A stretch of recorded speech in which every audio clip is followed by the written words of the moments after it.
Students, good morning to all. We have seen in previous lecture bearing piles and friction piles and comparison between bearing piles and friction piles.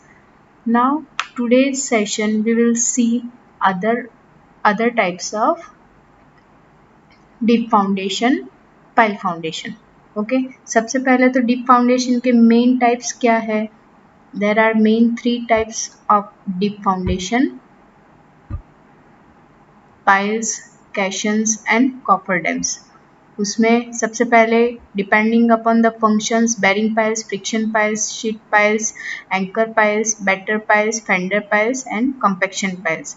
ये depending upon the functions and depending upon material timber piles, concrete piles and steel piles. तो इसमें से हमने अभी just start किया है piles में bearing piles and friction piles. Today we will see seat piles, anchor piles, batter piles, fender piles and compaction piles. And depending upon material भी देखेंगे. Okay, so उससे आगे अगर थोड़ा रिवाइज करते हैं तो टाइप्स ऑफ फाउंडेशन में अगर हम देखते हैं तो सबसे पहले हमने क्या देखा? Shallow foundation, right? Types of foundation, there are main two types of foundation: shallow foundation and deep foundation. उसमें से shallow foundation में हमने कितने types देखे? wall footings, isolated footings, combined footing, cantilever footings, inverted arc footings, grillage footings, raft और mat footings. ये सारे जो है वो कौन से टाइप्स है? शैलो फाउंडेशन के टाइप्स है. एंड डीप फाउंडेशन में पाइल फाउंडेशन, वेल फाउंडेशन, कैशंस, कॉफरडम्स, वो सब डीप फाउंडेशन के टाइप्स है जो हमने अभी देखे. पाइल फाउंडेशन, कैशंस, कॉफरडैम्स, वेल फाउंडेशन, वो सब किस डीप फाउंडेशन के सब टाइप्स है. तो कंफ्यूज मत होना. शैलो फाउंडेशन में बहुत सारे टाइप्स है एंड डीप फाउंडेशन में भी there are n numbers of types. So मैंने इसलिए थोड़ा रिवाइज किया क्योंकि बहुत दिन हो गए, शैलो फाउंडेशन का भी हमने रिवीजन नहीं लिया था, इसलिए मैंने थोड़ा रिवीजन लिया. Okay, so let's start other types of pile foundation जो कि है sheet piles, fender piles, foundation piles, anchor piles and batter piles and compaction piles.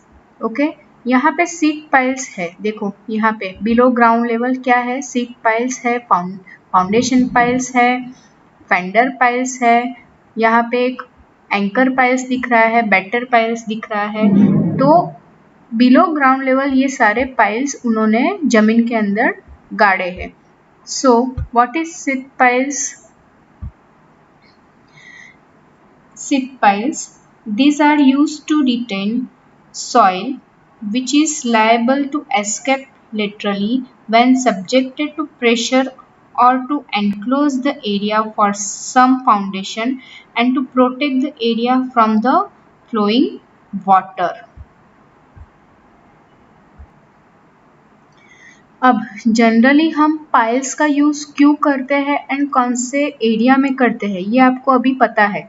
सी शोर है या फिर रिवर बेड है, तो वहाँ पे हम क्या जनरली हम पाइल्स का यूज सी शोर या रिवर बेड के एरिया में, रीजन में पाइल्स का यूज कर रहे हैं. क्यों? क्योंकि वहाँ की जो सॉइल है वो बहुत ही सॉफ्ट है, मतलब सैंड है, सॉफ्ट सॉइल, लूज सॉइल जिसको हम बोलेंगे सैंड. तो सैंड वहाँ पे वो एरिया में सैंड अवेलेबल है. तो सैंड में आप कोई भी अगर स्ट्रक्चर बनाएंगे तो उसको स्टेबिलिटी नहीं मिल पाएंगी. और ground level, below ground level आपको हार्ड मुरूम अवेलेबल नहीं होगा. सो इसके लिए हम क्या करेंगे? पाइल्स यूज करेंगे. पाइल्स क्या है? पाइल्स हमने प्रीवियस लेक्चर में ऑलरेडी डिस्कस किया है. पाइप के जैसे बड़े ही एरिया में क्या बनाते हैं? स्टील हो या टिम्बर हो या कंक्रीट के मटेरियल में पूरे पाइल्स बना के बिलो ग्राउंड लेवल, ग्राउंड के अंदर ग्राउंड लेवल के अंदर क्या करेंगे, पूरे पाइल्स को गाड़ेंगे और गाड़ने के बाद उसके ऊपर, उसके सपोर्ट के ऊपर पूरा स्ट्रक्चर बनाएंगे, राइट। तो अब ये सीट पाइल क्या है, सीट पाइल जो है वो भी वही काम कर रहा है कि जैसे कि सैंड है तो सैंड जो भी सॉइल है तो उसको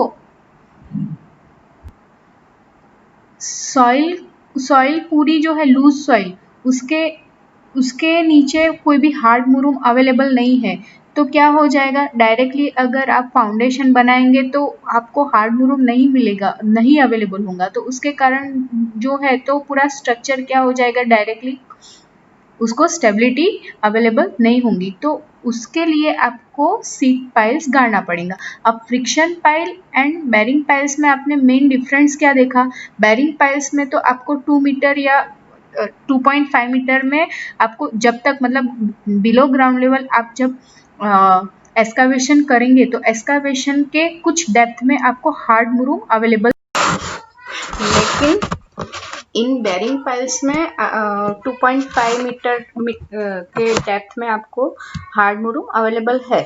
तो उसके सपोर्ट के ऊपर आप क्या कर सकते हैं, फाउंडेशन एस्कावेशन करके पूरा फाउंडेशन बना सकते हैं, बराबर है। पाइल्स गाड़ के पूरा फाउंडेशन बना सकते हैं। बेरिंग पाइल्स गाड़ के बिलो ग्राउंड लेवल 2.5 मीटर या 3 मीटर, सपोज 3 मीटर के डेप्थ में आपको जब तक जब जितना आपने एक्सकवेशन किया उसके बाद एक लेवल पे, एक डेप्थ पे आपको हार्ड मुरूम अवेलेबल है। सपोज 3 मीटर के डेप्थ में आपको हार्ड मुरूम अवेलेबल है।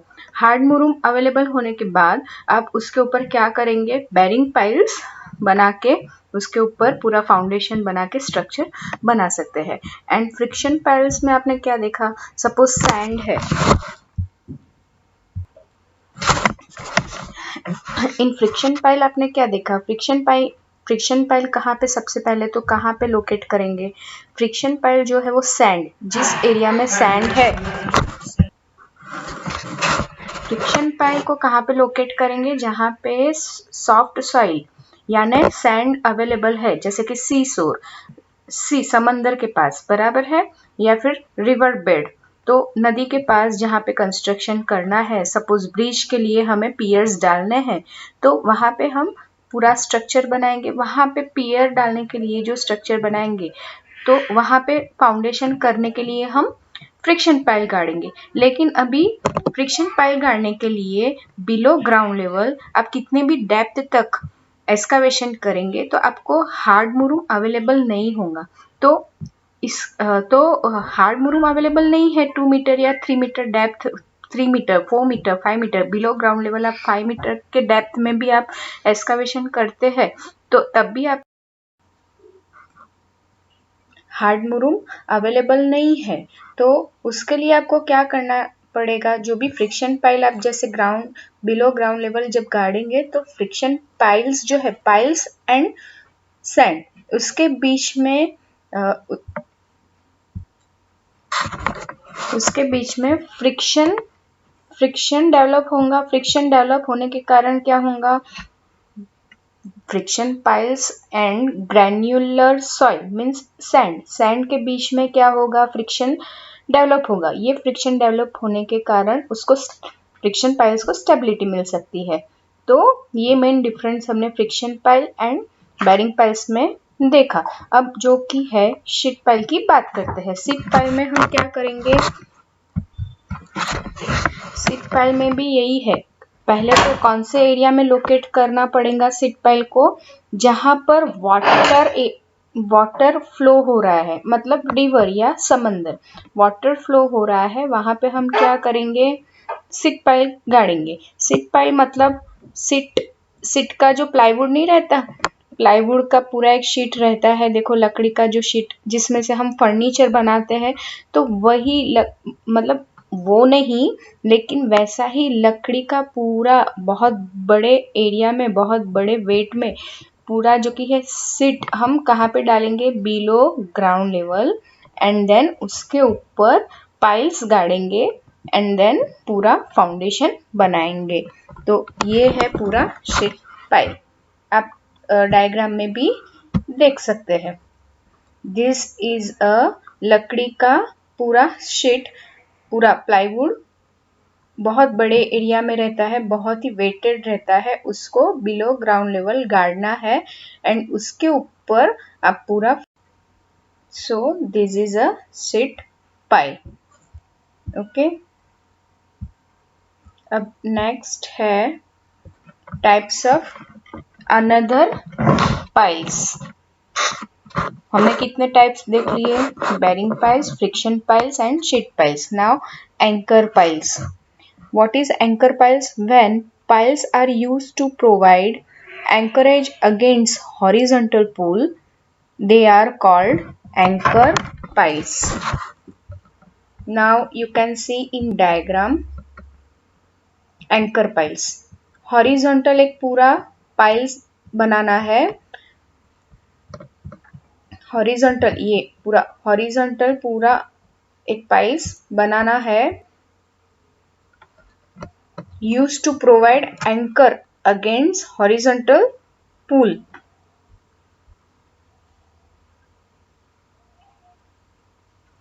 They are called anchor piles.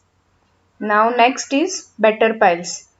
When the piles are driven at an inclination to resist large horizontal or inclined force, then the piles are called better piles. Inclined जो पूरा inclined पाल रहेगा, क्यों रहेगा? क्योंकि inclination में कुछ तो भी प्रेशर आ रहा है, राइट?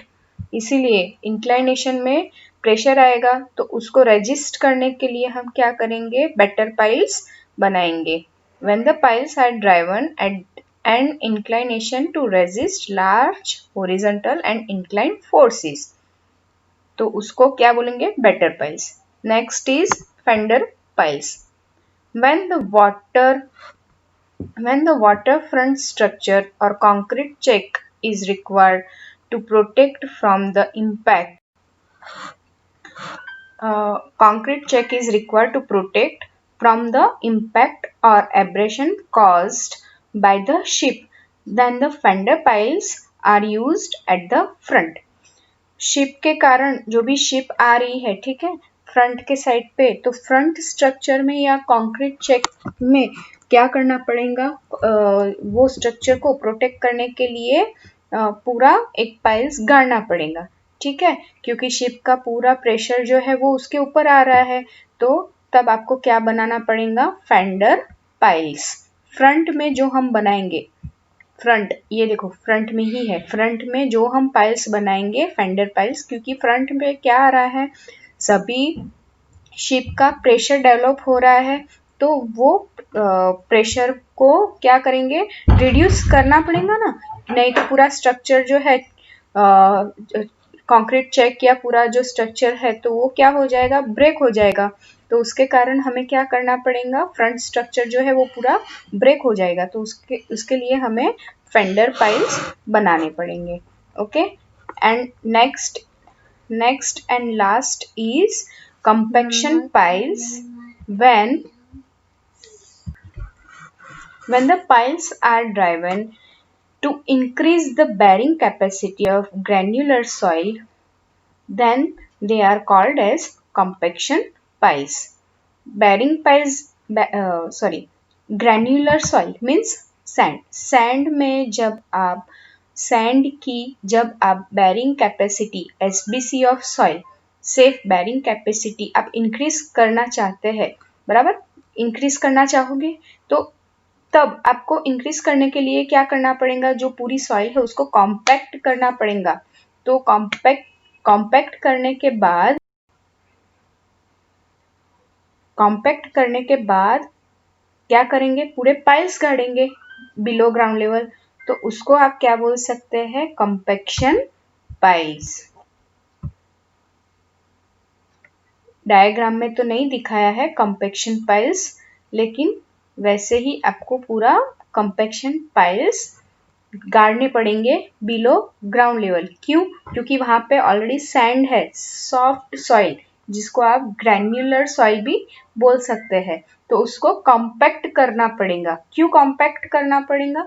क्योंकि उसकी एसबीसी ऑफ सॉइल है, सेफ बेरिंग कैपेसिटी, वो इंक्रीज करने के लिए उसको कॉम्पैक्ट करना पड़ेगा, एंड कॉम्पैक्ट करने के बाद पूरे पाइल्स आप गाड़ सकते हैं, तो उसको आप क्या बोल सकते हैं, कॉम्पैक्शन पाइल्स। ओके, तो यहाँ पर हमने पाइल्स जो है, टाइप्स ऑफ पाइल्स खत्म किया आज। ये पूरे पाइल्स डिपेंडिंग अपॉन फंक्शन। अब स्टार्ट करेंगे नेक्स्ट लेक्चर में depending upon material. Okay, 3 type के पाइल्स है और उसमें एडवांटेजेस डिसएडवांटेजेस वो सारे देखने हैं।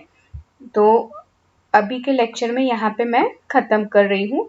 नेक्स्ट लेक्चर में हम टिम्बर पाइल से स्टार्ट करेंगे, एंड देन कैशन एंड कॉफरडैम।